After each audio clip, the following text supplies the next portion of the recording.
Hi, I'm Amanda. I'm going to be the PA student conducting your abdomen and MSK exam today. I'm going to have you please remove your shirt, socks, and shoes while I go wash my hands.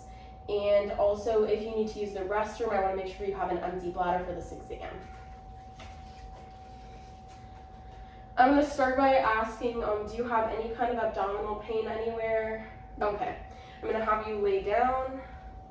And yeah, keep your knees up a little bit just so here. So yeah, I'm gonna have you put your, oh, there we go.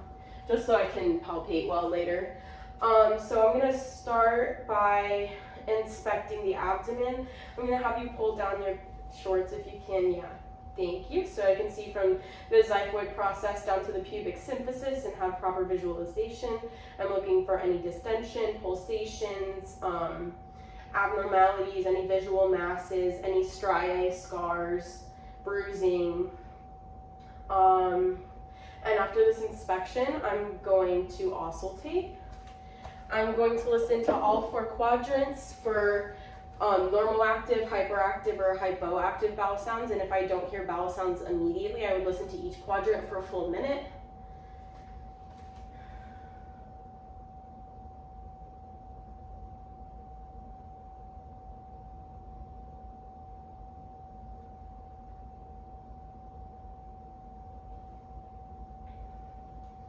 And now I'm going to percuss.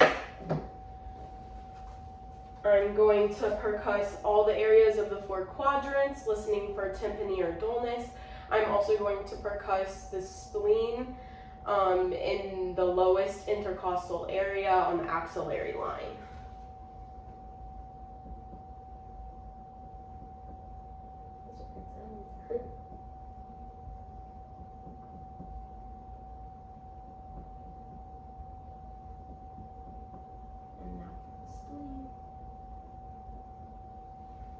And now I'm going to ensure that the patient doesn't have any abdominal tenderness. Are you sure you don't have any pain? I'm all good. Okay. If she did have pain, I would palpate that area last. I'm going to first palpate 1 centimeter of depth for any superficial masses in each quadrant.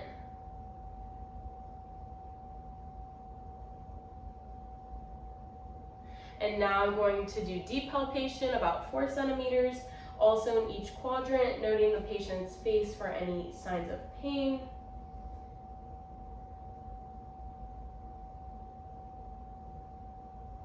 And now I'm going to have the patient take a deep breath in so I can palpate the liver for any enlargement. Sorry. No, it's fine. And now you can let that breath out. And I'm going to have you take another breath so I can palpate your spleen. Up in the upper right hand corner or left corner, you can let that breath out. And now I'm going to have you sit up. I'm going to test the patient for any CVA tenderness. So I'm going to get behind my patient and I'm going to palpate the CVAs for any tenderness, and I would perform a rectal exam at this time. Now I'm going to move on to her musculoskeletal exam. So I'm going to have you stand up. I am inspecting the patient's extremities for any disformities, for any crepitus, for any edema or effusions, for any malalignment, for normal movements or abnormal movements, for any tenderness or any other abnormalities. So I'm going to start by inspecting. I'm going to note the patient's shoulder to pelvic ratio. I'm going to look here. I'm going to have you face this way. I'm going to look at the patient from the lateral view and assess her lordotic and kyphotic curvatures of the spine, particularly kyphotic in the T-spine area. And I'm going to inspect several areas of the back that I will mention while I'm palpating. So after inspecting for symmetry bilaterally, I'm going to palpate the spinous process. I'll palpate the paravertebral area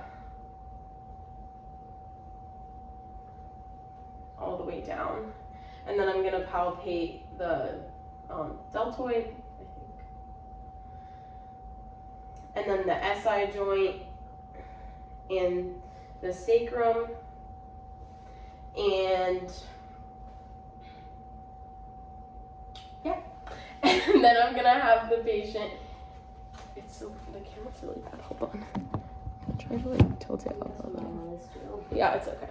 Okay, so now I'm going to test the range of motion of your spine, starting with your C-spine. I'm gonna have you touch your chin to your chest for flexion, and now stretch it back all the way, extension, and then straight, and now look at me, and look at the wall for rotation, and I'm gonna have you touch your right ear to your right shoulder, left ear to your left shoulder for lateral bending.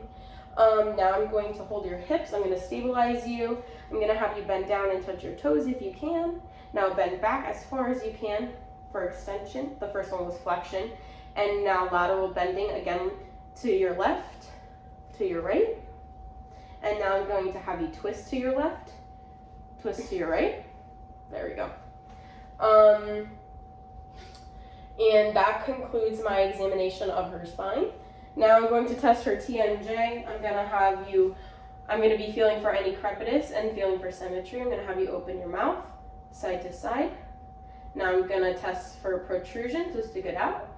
And not intrusion, retraction. Now pull your bottom jaw in as far as you can. Beautiful. Okay. Now I'm going to test the patient's upper extremities. I would start with inspection.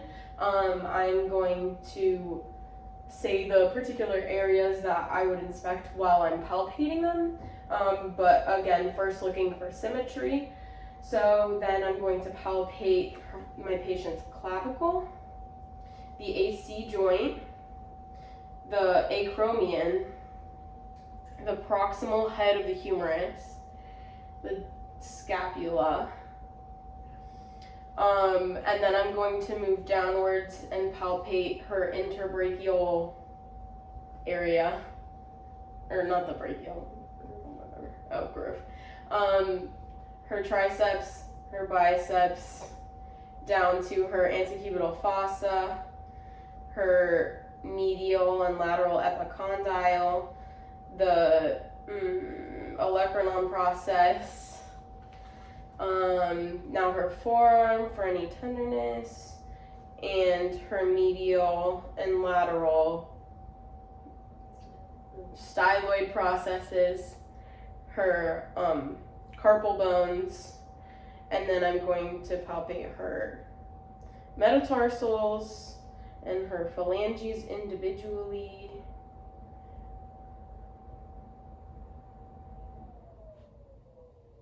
And now we're going to move to range of motion. So I'm going to start by testing the patient's shoulder range of motion.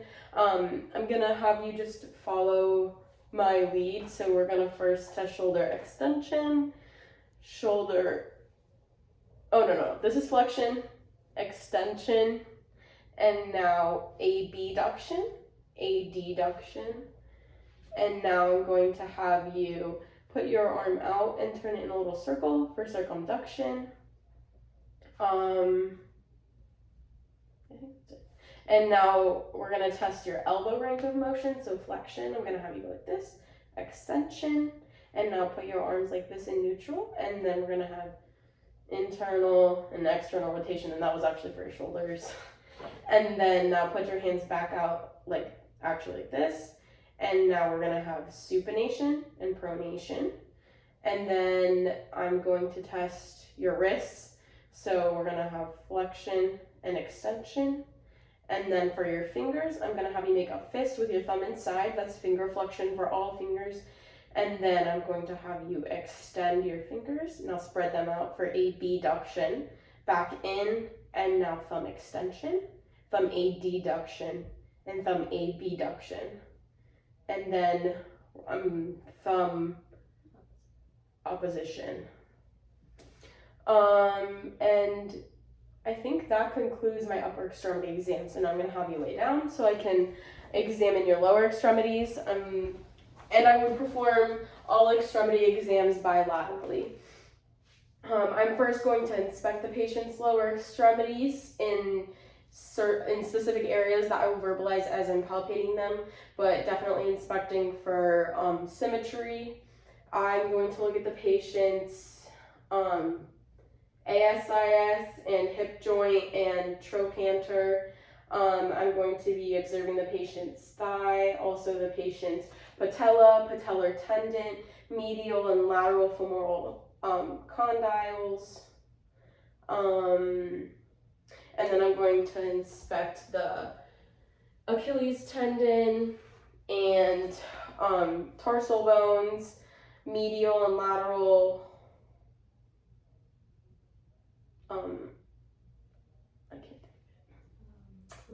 Malleoli, yeah. And metatarsal joints, and then her phalanges. And I just said that all without palpating, but that's okay. So now I'm going to palpate.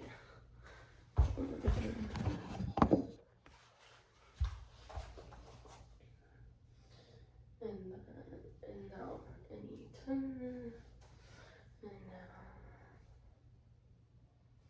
your patella, patellar tendon. Oh, also tibial tuberosity, calf, medial malleoli, lateral malleolus, carpal and tarsal bones, and her metatarsals, and each little piggy. Okay. Now I'm going to be testing the range of motion using passive range of motion for the patient's lower extremity. I'm going to start with hip and knee. So I'm going to do hip flexion, and at the same time I will also be testing knee flexion all the way. And then I'm going to do external rotation of the hip, internal rotation of the hip, and now flexion of the knee, or extension of the knee. And now I'm going to do hip abduction, hip adduction, and back to normal. I'm now going to have you lay on your side, so I can do hip, here, lay on the other side so I can, there you go, yeah. And now I'm going to do hip extension. So I'm going to stabilize her and extend her hip back as far as I can.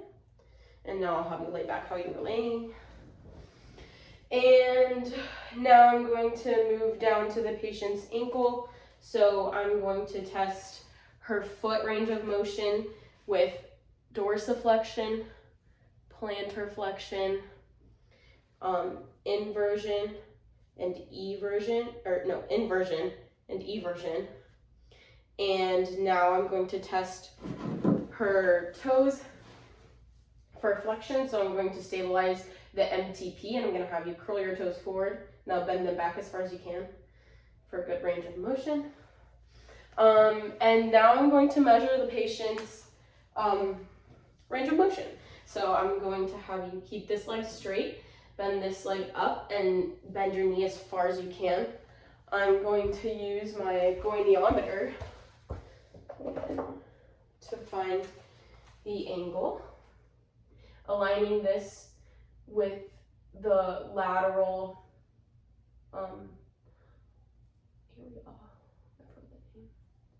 Okay, so you're at about 145, that is great. And now I'm going to use my tape measure to measure around the thickest part of my patient's calf in centimeters.